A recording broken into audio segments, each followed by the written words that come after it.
when did you guys wrap on Cherry, and how has the post-production process been?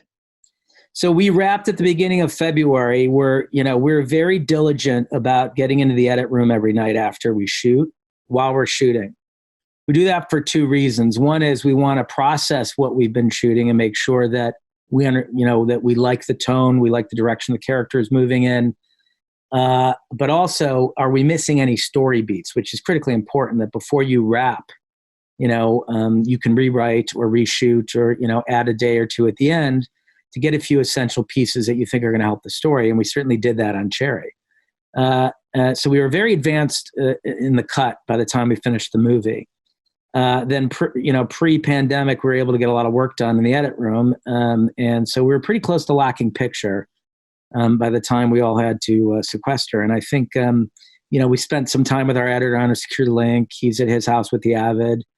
And we can watch it on the screen and give him notes, but we're pretty close on it. And we're going to start sound spotting and music spotting next week and get into the score and sound design. And, the movie will be ready by the end of the summer. The question is, what's the market look like moving forward? When can people go back to a movie theater? And will they be able to go back to a movie theater for a year or two? We don't know. Obviously, I saw some pictures of Tom Holland, and you've released some images. Before you make a movie, you obviously hope for everything that's going to happen a certain way, and you envision it, I would imagine, in your mind. What surprised you about Tom's performance that maybe you weren't expecting? I think he's exceptional in the movie, honestly. I think this is an Oscar-worthy performance out of him. He is shredding himself physically and emotionally. And this is a movie that spans decades. And, he is really playing a very complicated individual who is both a drug addict and suffering from PTSD and a bank robber and, in a failing relationship. And it's a very complicated role. And I just thought, I just think he's exquisite in the part. And he's so compulsively watchable on screen. And when you're playing a character that goes to that level of depravity, to have someone as inherently likable as Tom playing that character so that you continue to root for them no matter what horrible choices they may make, is just, it's invaluable. And I think it really changes the entire presentation of the movie for an audience. So, I can't say enough about it. I'm just blown away by him in the film.